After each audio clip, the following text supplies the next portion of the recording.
The Avalanche need more goal scoring, particularly of the greasy variety coming from a center. Brock Nelson might be your guy. Nelson, on an expiring deal, is quite expensive money-wise, but has been the name that has been connected to the Avs for a good portion of this season. Can he come in? Can he solve these goal-scoring problems? Can he solve the center holes that the Avs have? You guys tell me. I mean, he makes them heavier. He gives them that goal-scoring dimension. He looks like he's 100 years old, so I think it's cool that they would be trading for the Crypt Keeper. I don't know that his bones will hold up trying to lift a Stanley Cup, so I think that there's a wellness concern here.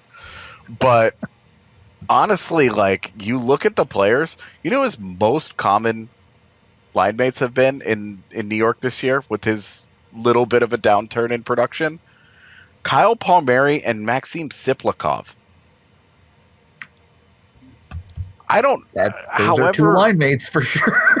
However you feel about Colorado's wings, you have to feel like some combination of Martin Necas, Arturi Lehkonen, Val Nichushkin, Jonathan Drouin would be better than Kyle Palmieri and Maxim Siplikov.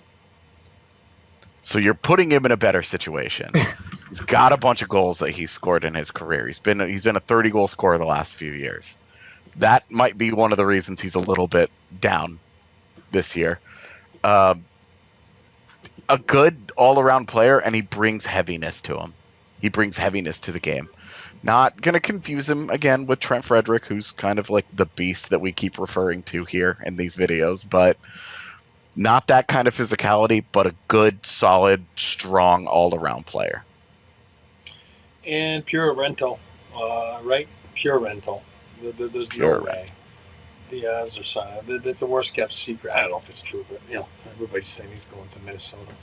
That's where he's from, and again, or he remains an Islander, right? I mean, who knows what's going to happen there? And but I mean, this is a guy that's proven that he can play, that he can score, and like you said, that he can play without the most prolific wingers. Around them.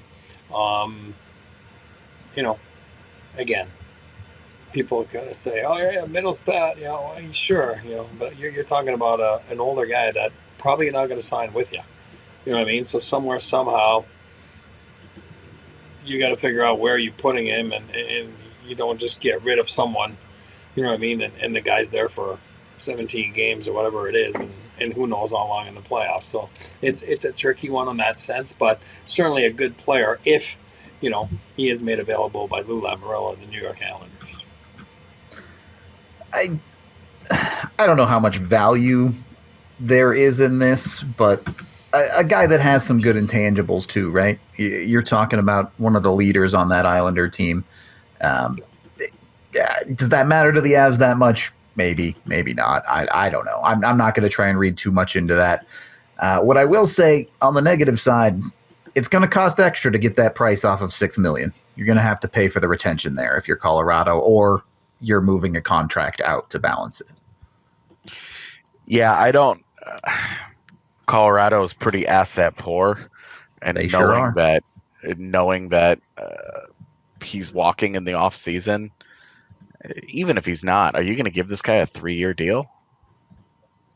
Not in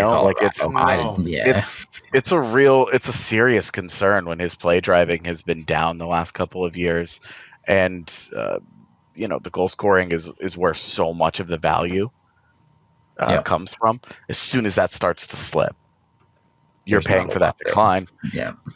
Of course, we had the same conversation about Nazem Kadri. Kadri's been fine since he left Colorado. Not nearly as good, but of course. Like, the concern is that if you don't sign him, he walks. If you do sign him, you have him. Yeah. So it's kind of a lose almost. It's kind of a scary situation where you're just playing Russian roulette here. That's that's where it's a high acquisition cost too. This is not going to be a, hey, we packaged like a second and a fourth and we got Brock Nelson. You're going to have to give up something. You're going to give both seconds.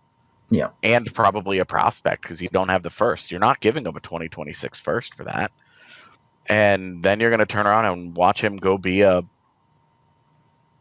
center for the Minnesota Wild for the next couple of years. Yeah.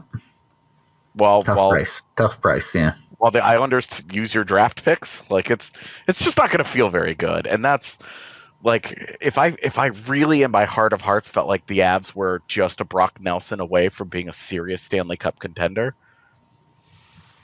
I would feel differently about this. But I think there are other things that they need. I would prioritize using the assets that they'd have to use on Brock Nelson on a defenseman instead, and that makes me iffy about this. But in terms of like actual players on this list, arguably the best, most talented player on this list right now at this point in their careers. I can maybe argue one center we have higher on the list, but that's the only other one. That's why I said arguably, is because I got those. Like you could have that conversation, those two guys next to each other. Yeah. Yeah. I mean, look, at the time of recording this, there's been a clear shift in the Avalanche organization where they are becoming quickly desperate for goal scoring in their forward depth. So if you want to go all in on that, Brock Nelson makes a lot of sense. We'll leave it at that. We'll let trade deadline decide it. Ultimately, we break into our top 5 in the next one with our final defenseman of the list. We'll see how we go with it. The top 4 centers the Avs might want to be targeting. Number 4, Sam Bennett out of Florida. I'll be honest with you guys. I don't understand why Florida wants to move on. I mean, I understand they're not going to keep him. He's going to be a free agent. But if I'm Florida, I'm just running it back with the team that won the Stanley Cup and that guy being a key part of it. If he's available, should the Avs chase hard? Is that still true if Matthew Tkachuk really does have a long-term injury? And that's a good point. A good point. Like, I don't think they're not in any danger of missing the postseason, so it's not like they could just, things go sideways. But this hasn't been a good year for them. They are the beneficiary of a bad division, and they have not gotten good goaltending. They don't seem to have that same magic. The defense isn't as good as it was last year.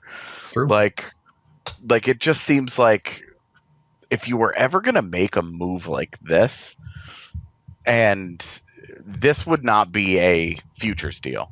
It would have to be a hockey deal, right? Yeah.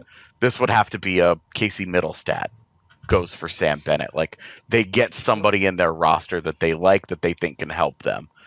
Would be the only way this makes any sense for Florida, because then Florida is getting a guy that can help them, but they also don't have to worry about him leaving in the offseason.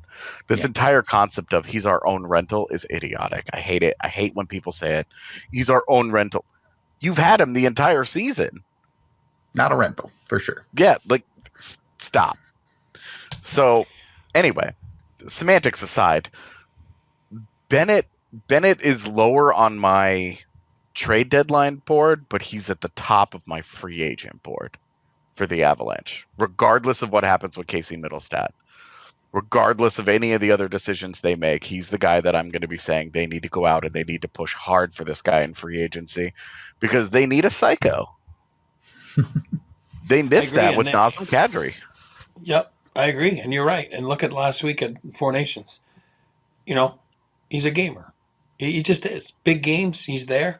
He scores big goals. He makes big plays. He's physical. He's nasty. You're talking about that snarl, that, put it all together. And you just said, what'd you call him, a psycho? Is that what you said? Yeah. He just goes all out. And I think playing behind, McKinnon and, guys like that, I think he would be a perfect fit. Now, you're right. As far as Florida goes, I think you keep him or whatever. You you figure out a deal with them. Who knows? We don't know what the demands are, but or you pull a Rantanen, so to speak, right? You know what I mean? And you make a hockey trade and move on. I get that. I can see that. If they feel that long term is not a fit there for him. But you're talking about what the Avs need. God, we don't have to say much more about that. This is exactly what the Avs need. A little bit of a heartbeat there, a little bit of a driver, where all of a sudden it's like, I'm in. Let's go. We're going down. We're dragging people to the fight. You never have to worry about the heartbeat there because he's busy eating the hearts of his opponents. So he's just constantly consuming the heartbeats of others. The guy is a maniac on the ice. Like, it's exactly what they need. Production-wise, you're not looking at a traditional 2C here. It's going to be lower.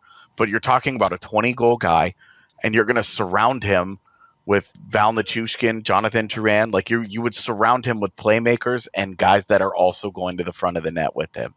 Like, I'm sorry, but just on paper, an Arturi Lehkonen, Sam Bennett, Val Nichushkin line, girl. In my mind, Sam Bennett is like the billionaire's version of Miles Wood, in my mind. What? Oh my God!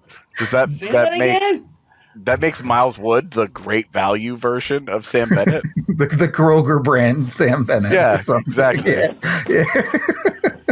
But I mean, when you talk about the psychosis, I feel like that is the role that Miles Wood was supposed to have on this team, and it just hasn't found a way to be particularly effective. Sam Bennett is just objectively a more talented hockey player in nearly every aspect than Miles Wood is. But from that psychosis side of it, it would feel like that's what you're replacing from Wood there. And I know Wood's not a setter, whatever. Look, you talk about guys that know how to win. It's not a phrase that I love. I think people put that way too much on veterans and experience and stuff. Guys who know how to win go out and do what Sam Bennett does on a regular basis. Works his butt off. Sam Bennett understands that it's the devil's in the details, that it's shift by shift, that it's not, hey, I'm going to take all game off and then I'm going to try and make one really fancy play. And if that doesn't work, oh, well, that's too bad. I tried, right? It's every single shift. I'm going to go out there and I'm going to annihilate my opponent. And I'm going to do what I have to do. The guy's he's a psycho, and it's awesome. It's exactly what the Avalanche need. The Avalanche need some crazy. I love it. Well said. I'm sold. I'm sold on that take, especially for their forward core. We'll leave it at that. Maybe we'll get into a guy who's a little bit more of a cerebral player in our next center of choice, and one that's pretty popular in the Avs fan base as of late for a target. We'll see you in the next video.